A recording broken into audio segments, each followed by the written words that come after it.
constantly telling Larry that he was no good, not capable, not smart.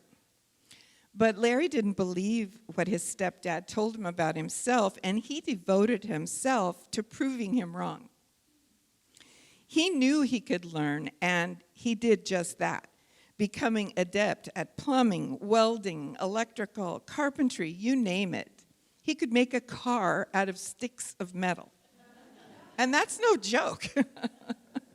He was driving a little midget race car when he was 6 years old.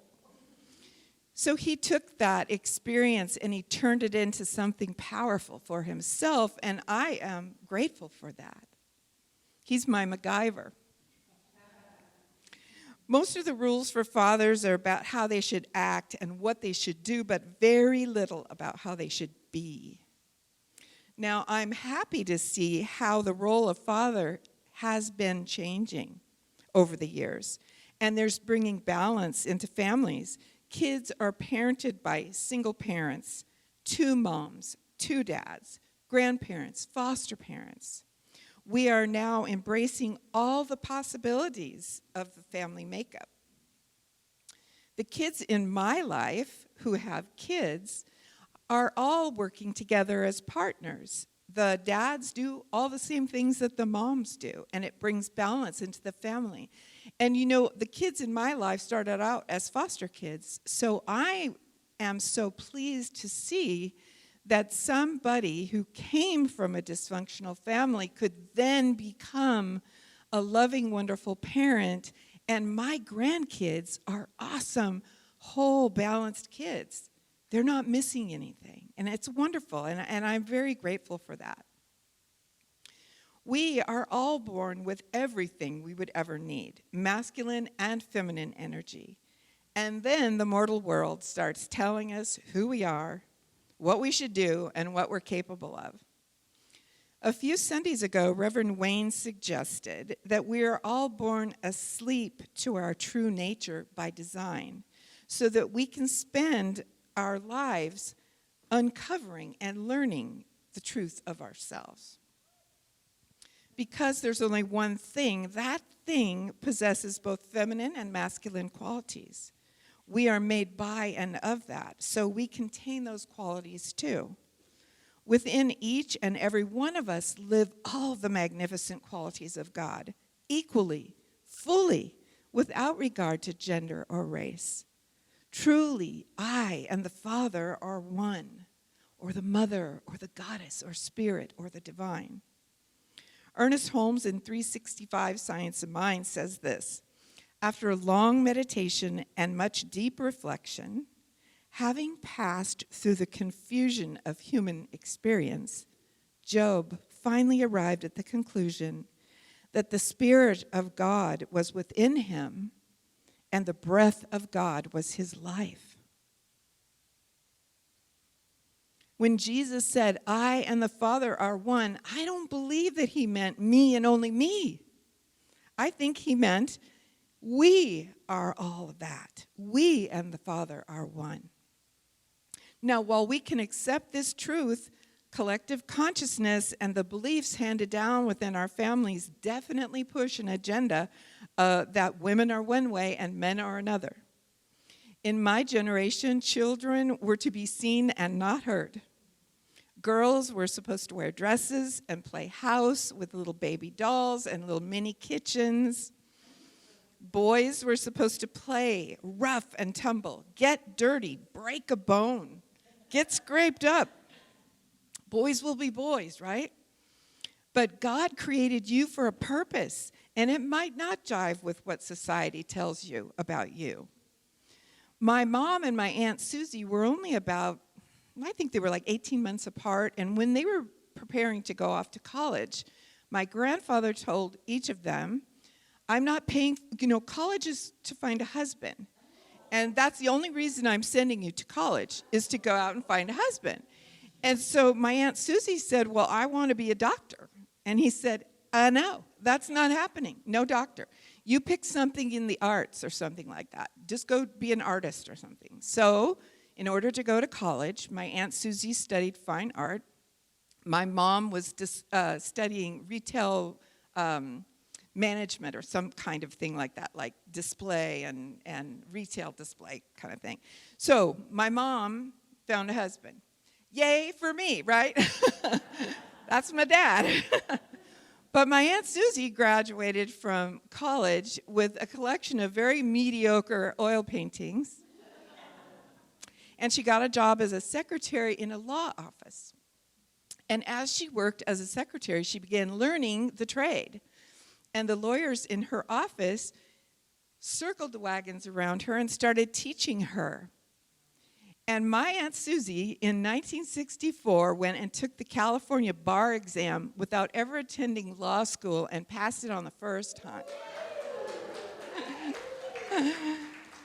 So there was something within my Aunt Susie that would not be denied. There was that drive, there was that thing that needed to be expressed, and it was expressed. Her truth set her free. Now, I almost married my best friend's brother. My best friend's family was the family from Leave It to Beaver or from Father Knows Best. I mean, they were just the most awesome family. And my best friend's brother was a few years older than me, and I wanted so much to be in that family. So sometime in my mid-20s, I and her brother decided we were going to get married. And we announced it. We had an engagement party. And then as we sat together, just alone, talking about what marriage was going to be like, and he was describing this picture to me, everything in me was saying, no, no, no, no, no, no, no, no, no, no. I'm scared of little kids. I don't want to have babies. Like, no. And so I did call off that marriage, and I did not marry him. But I knew in my core that there was something else for me.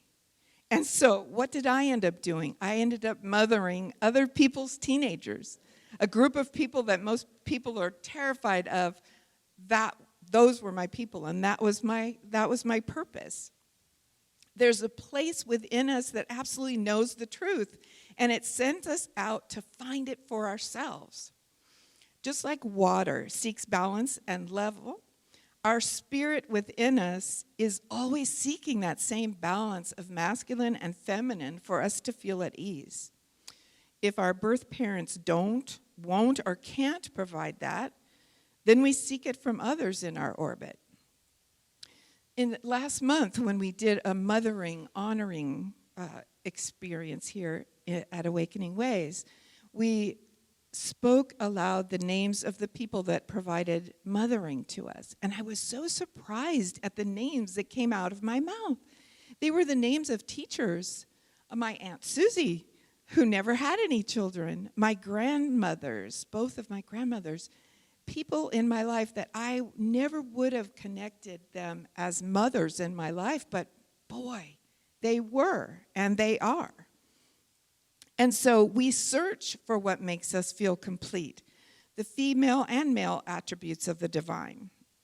So I'm going to share with you the divine masculine. And as I read these traits, these attributes, I want you to think about, if you know anybody, that this reminds you of anyone. So there's strength, inner strength, resilience, and the ability to endure challenges with courage and grace. This strength is not just physical, but also includes mental, emotional, and spiritual aspects. Protection. It carries a deep sense of protection and guardianship, not only for oneself, but for others. It involves nurturing and providing a safe space for growth, healing, and empowerment. Integrity. The divine masculine operates with integrity, honesty, and a strong moral compass.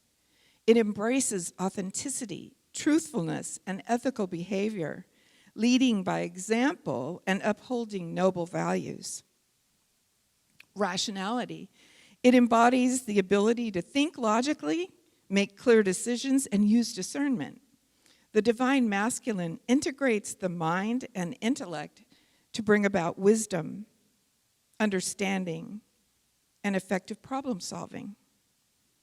Action and assertiveness. It possesses a proactive nature, initiating action and manifesting intentions.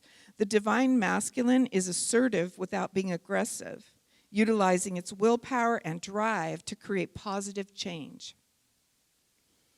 Balance and harmony. It seeks balance by integrating both masculine and feminine energies within itself.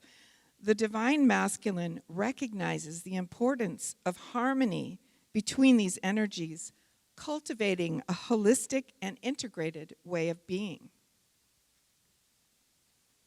These qualities represent the highest expression of masculinity, not limited to gender, but encompassing the energy and characteristics associated with it. It is about the embodiment of masculine qualities that are considered sacred, balanced, and harmonious. As Thomas More says in his book, Care of the Soul, I'm talking about a deep father figure that settles into the soul to provide a sense of authority, the feeling that you are the author of your own life, that you are the head of the household in your affairs. So let's just do a simple meditation on the divine masculine. This is super easy, so just close your eyes if you feel comfortable and focus on your breath. Inhaling to a count of 6 and exhaling to a count of 6. So that means just nice, deep, sustained breaths.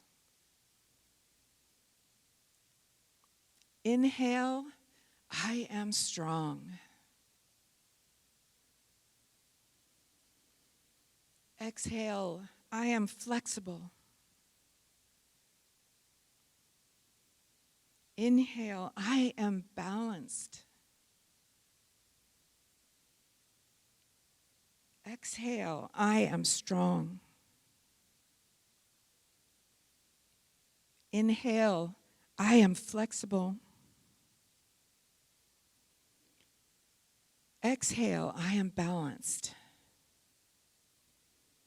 And now, take a moment and bring to mind those who provided the qualities of the Divine Father to you, and honor them by thinking or speaking their names into this room.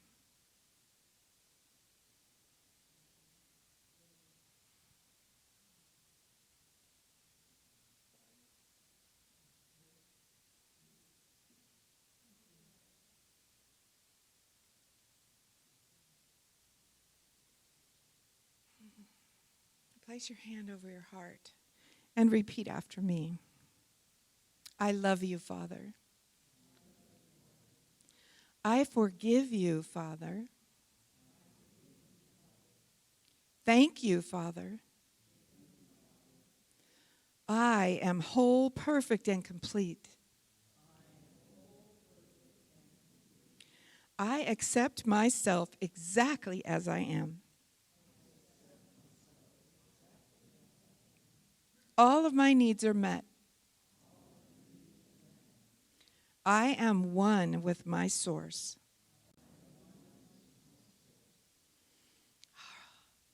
You can open your eyes now. Today, I honor all fathers, the wonderful ones, the complex ones. Even if you never met your father, I honor him because of him, we have you, and I love you. Now, tomorrow, as Kristen mentioned earlier, our country will celebrate Juneteenth.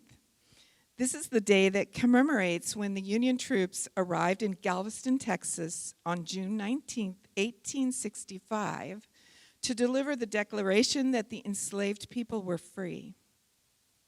The truth that slavery had been abolished by the Emancipation Proclamation occurred 2.5 years before the news reached them. Throughout history, people tend to believe what the majority tells them. The enslaved people believed they were still enslaved because the people around them conveniently omitted the truth. When they learned the truth, they celebrated their freedom and their African culture. Over time, Juneteenth celebrations spread beyond Texas, throughout our whole country. But it took until June of 2021 for the United States to officially recognize Juneteenth as a federal holiday and acknowledge the historical importance of this day. What really strikes me about this is that there was the truth, And then there was what people believed because of what they were told by others. This is just like what I was saying about all of us, how there is this truth of our being, and yet there's what we're taught to believe. The truth of our being is we and the Father are one, and that means we are everything. The truth is the truth, even if we don't know it. The truth makes itself known in our gut, in our intuition. And if there was ever a group of people to show us all the way to loving and living authentically, it's the LGBTQ plus community. Every person who has had the courage to speak out loud the truth of their being is showing us the way forward to speaking our own truth. In June, along with celebrating Father's Day and Juneteenth, we celebrate and honor this brave, resilient community. The fact is, even when we learn the truth for ourselves, it doesn't mean the struggle is over. The African American and LGBTQ plus communities continue to struggle today just to be treated equally and with respect. But when you know your truth deep in your core, you are not struggling with yourself. You are in balance, you are free, and that is good. I saw a segment on TV the other day where this father had been filming his daughter since the age of 3, every year on her birthday. And he asked her the same 10 questions every year. And one of the questions was, what is powerful? Well, the little 3-year-old was very stumped by this question. You could tell she doesn't even know what that meant. And then all of a sudden her eyes lit up and she made a muscle. And she said, muscles are powerful. Well, then he showed a clip from his 14-year-old. And he asked her, what is powerful?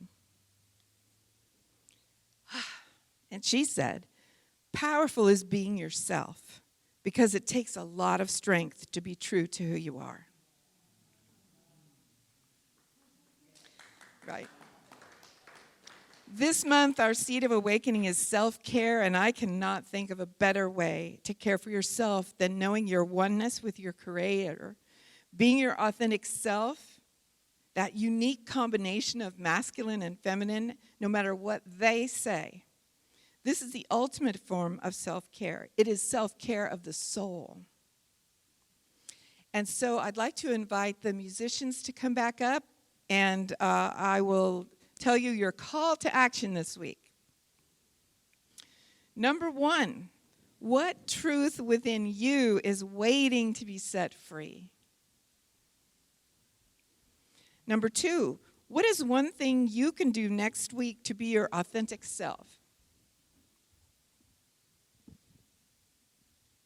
Number 3, do something to show your love, acceptance, and compassion for those who are marginalized in our society.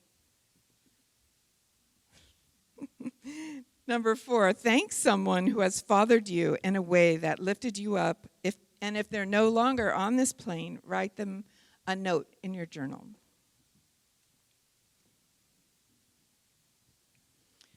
I would like to end with a prayer that Spirit wanted me to share with you from Ernest Holmes. So if you would just take a moment, close your eyes, and listen to these words. The wise Master Jesus taught that the knowledge of truth makes us free. All books of spiritual wisdom have said that it is not the one who makes the mistake that we should seek to destroy. It is the mistake itself that must be erased. That means that evil has no existence in itself. It has no history. No matter what the negations of yesterday may have been, the affirmations of today rise triumphant and transcendent over them. Thus, all the evils of our yesterdays disappear into their native nothingness. If we behold beauty, then beauty will appear. If we persist in seeing the truth rather than the false, then that which is true will appear. Let us then cease weeping over the shortcomings and mistakes and evil of our yesterdays, and steadfastly beholding the face of the great and divine reality, Let us resolve to walk in the light wherein there is no darkness. Definitely, I know that every negative condition of the past is cleared away from my consciousness. I no longer think about it, see it, or believe in it. Nor do I believe that it has any effect whatsoever on my experience. Yesterday is not. Tomorrow is not. But today, bright with hope and filled with promise, is mine. Today I live. And so it is.